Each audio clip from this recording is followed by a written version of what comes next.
to another episode of the Business Talk Library brought to you by RETV every Tuesday at 6 p.m. Welcome to another episode. I am Lola Turner, your host, and as you can see, I'm solo today. My husband, Terrell Turner, is not here with me, but hey, we're going to make it a fun one. He had some stuff he needed to get done, and we're going to go right ahead and jump right into it. So today I want to talk about something that I think a lot of, business owners, not just business owners, but entrepreneurs deal with personally, and that's getting feedback. Now, I was having a conversation with a friend recently, and we just met a couple of months ago, and he was telling me about, he's been posting on LinkedIn, and he just recently started doing videos this week. And he told me that, he'd been doing really well. He'd been feeling good about it. He feels like people have been giving him really great feedback, and he's getting more visibility and connecting with other people.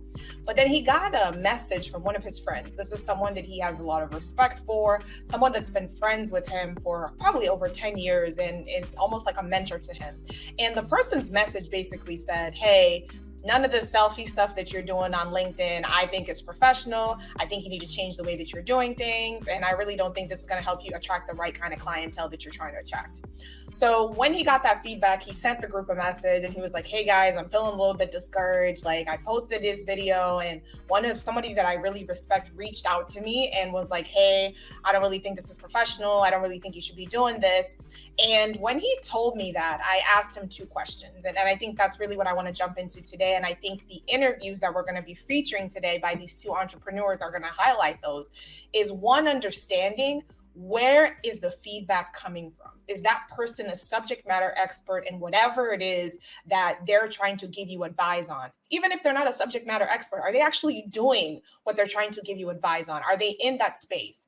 The second thing is, what are you trying to accomplish? Because I think when you understand what it is you're trying to accomplish and you understand what your goal is, you're really going to take feedback from that lens. And in this case of my friend, the person that was giving him feedback, even though that person was a mentor, it wasn't really somebody who was in the space, not somebody who was posting content on LinkedIn. And so what I told him was, hey, I think you really need to understand those two key things before you can make a decision as to whether this is someone's feedback you need to take and consider, or this is someone's feedback you probably just need to ignore respectfully. So I want to go ahead and jump into one of the highlights, which I want to highlight, and that's Felicia Kearns. And she's a really, really good example of this, because one of the things that she really explains to us is the difference between asking for feedback and what that looks like and asking for permission. And a lot of times as entrepreneurs, we ask people questions expecting feedback or thinking we're really looking for feedback, but what we really are is looking for permission. So I want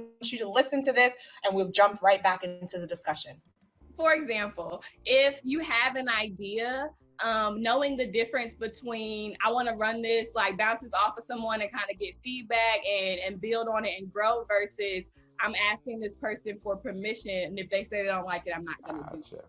I think that's something big that I have learned recently.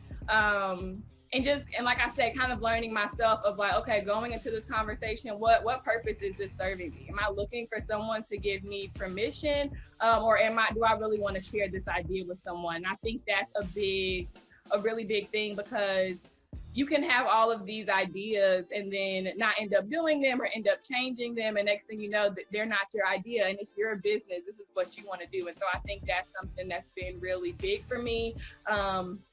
In addition to not want to kind of, what's the saying? Having too many cooks in the kitchen.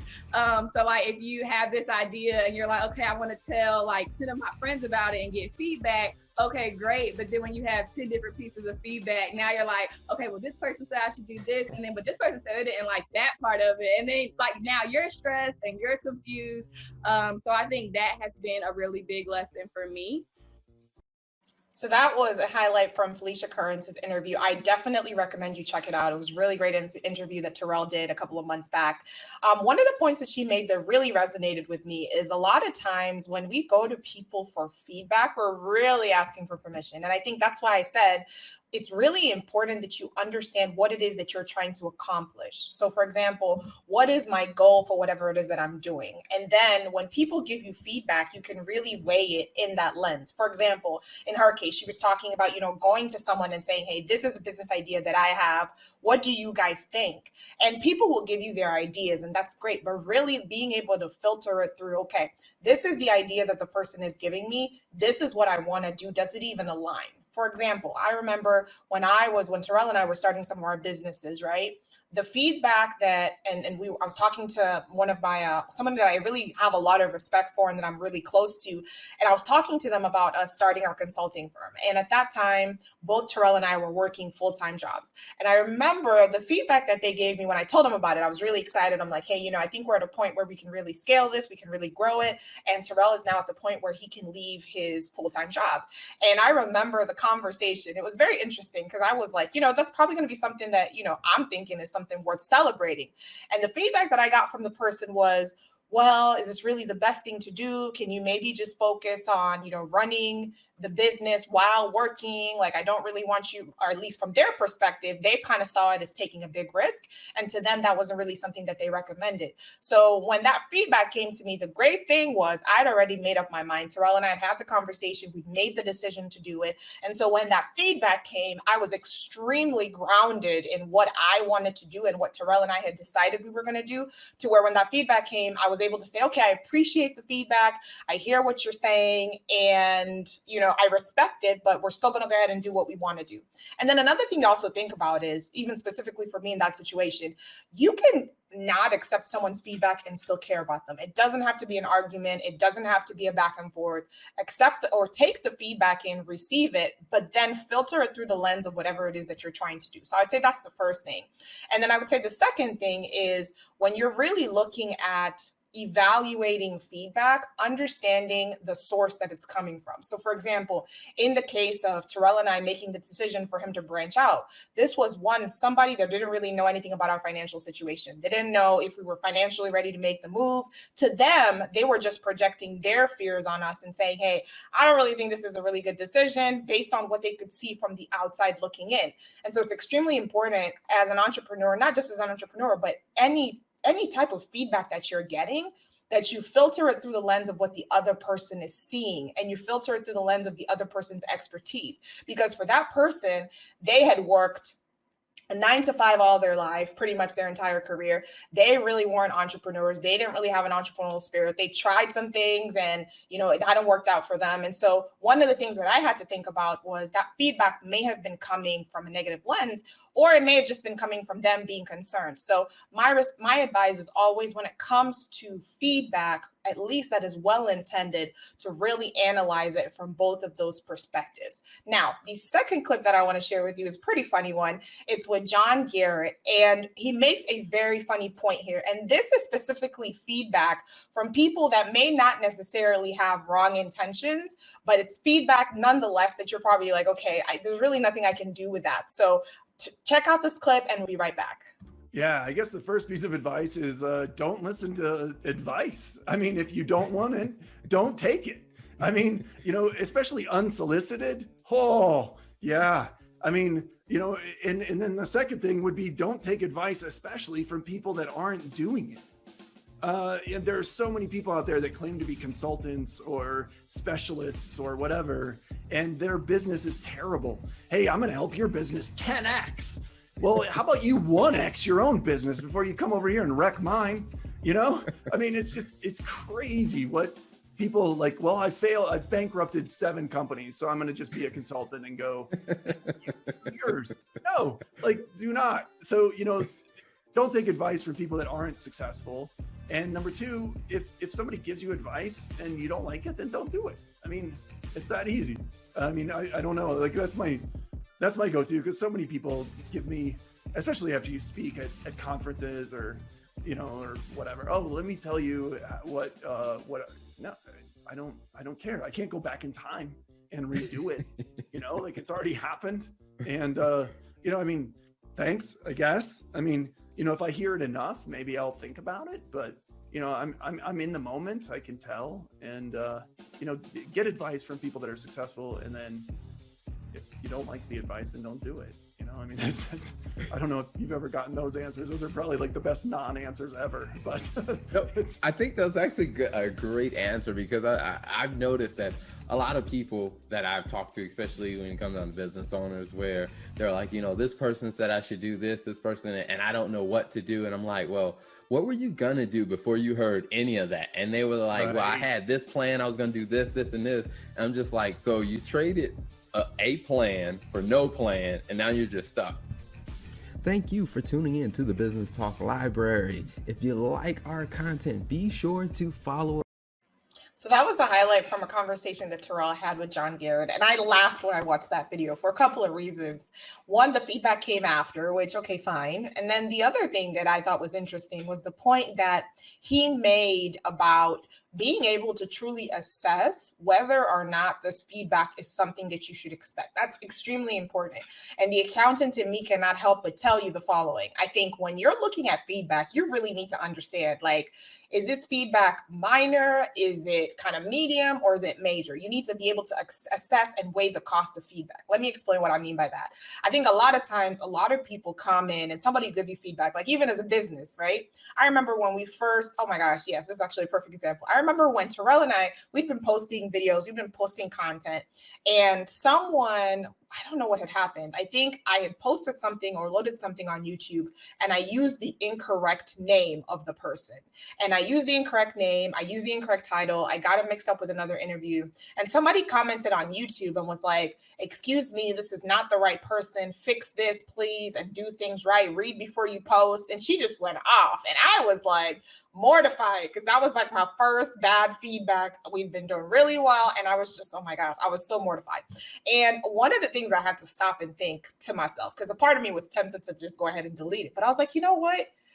This feedback in the grand scheme of things is minor. Like, I probably will never, ever meet this lady in person ever in my entire life. So why am I so bothered about what somebody's commenting about on YouTube? And then the other thing is, I mean, she has valid feedback. Like, hey, check your work.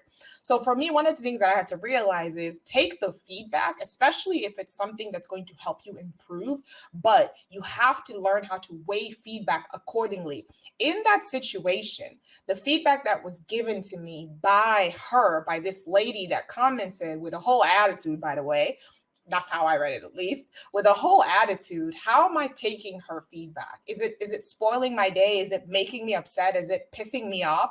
And if it is, then that means that's a problem with me that I need to evaluate. And so I think when you're looking at feedback, being able to assess and say, hey, how am I taking this feedback? Like, am I really bothered by this feedback? And I think that will really tell you where your mindset is as far as what it is that you're trying to do. If I go back to the example of the person that gave us feedback about Terrell and I wanting to make this move and switch to our consulting firm, and him not working full time for somebody else, but working on the business, I could have easily been bothered by that if I had allowed myself to be bothered by it. But I honestly wasn't. And I had noticed in that moment that, wow, like I had really grown, because the old me probably would have been bothered. Like, why isn't this person supporting me? Why isn't this person doing this? And it's just like, no, I am very secure in what it is that I'm doing. I welcome the feedback, but I'm not going to be upset about you sharing your opinion and your perspective.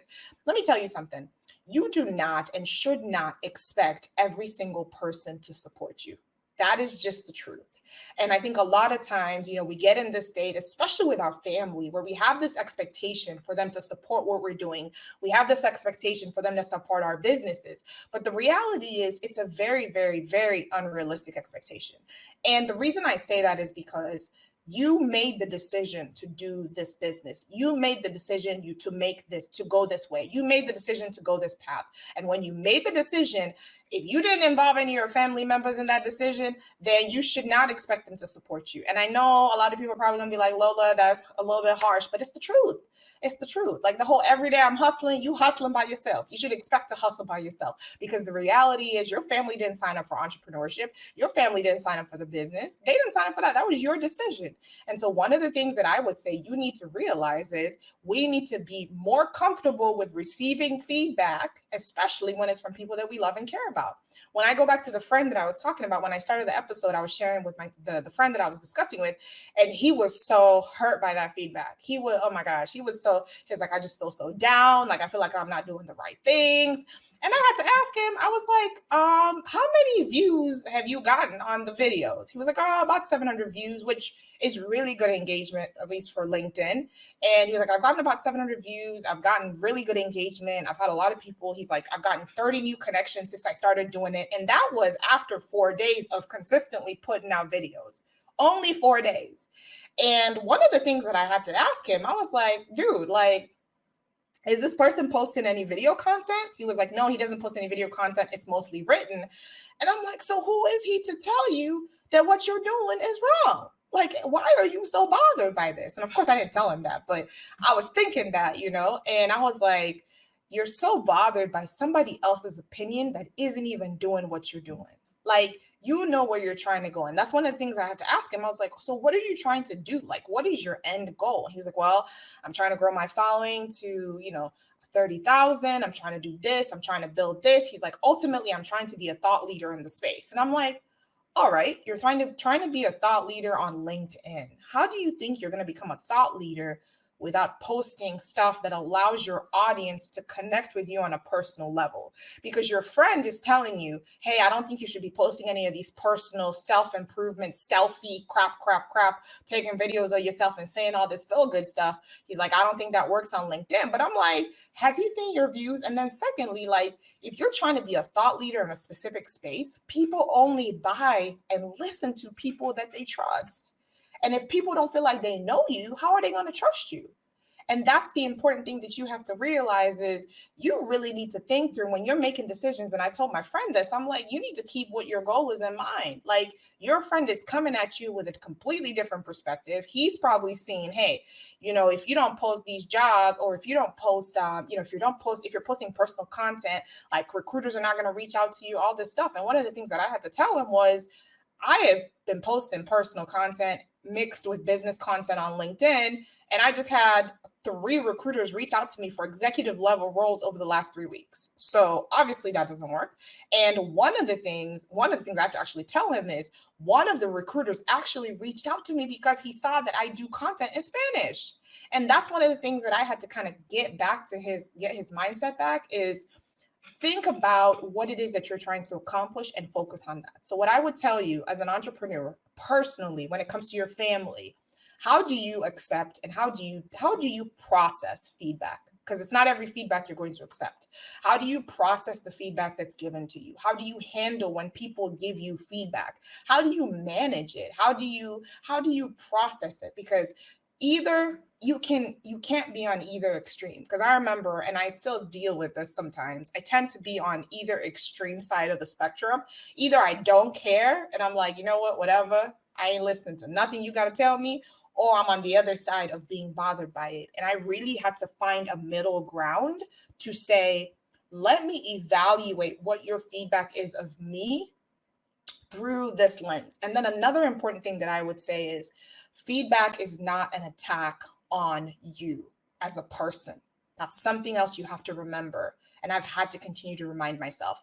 Feedback is not an attack on who you are. Feedback is an attack on what you do. Feedback is a criticism of your action. So never take it personally. When someone gives you feedback, like in going back to my friend on LinkedIn, he was given feedback and I'm like, it's a criticism of what you're doing, not necessarily who you are. So don't let it impact your image of yourself. And now you're kind of like feeling down, your shoulders are shrugged. You're like, I don't really know if I want to do this anymore. It's so easy to get discouraged if you see feedback as a criticism of yourself. You need to learn how to see feedback as a criticism of what you're doing and know that you can change your action. But I say all that to say that for me, I used to be kind of on one extreme and I really really had to learn how to balance that to where just because you gave me feedback that I didn't think made any sort of sense doesn't mean I'm never going to listen to you again. Some people, you should never listen to them because they just don't know what they're talking about. Have you ever had like, do you ever have like that family member, that one family member or that one friend that just gives you ideas and you're just like, that idea makes no sense, or gives you feedback and you're like, that feedback makes no sense. You don't even know what my business is about, you know? And I think one of the things that we have to get comfortable with is respectfully refusing feedback, or respectfully saying, you know what, I thank you for the feedback, smiling, nodding, and keeping it moving, because there's always going to be other people's opinions. There's always going to be feedback. There's always going to be other people, what other people feel like you should be doing with your time. And I would say it's extremely important as a person and as an individual that you really think through, how do I take other people's feedback when it's offered to me? Do I look at it as a criticism of myself or as a criticism of my actions? And you really need to look at it as a criticism of your actions. The second thing I would say is, when you receive feedback, make sure you're looking at that feedback through the lens of what it is that you're trying to accomplish. If you're trying to start a restaurant and somebody's giving you feedback on how to have a massage parlor, like, it has nothing to do with anything that you're doing.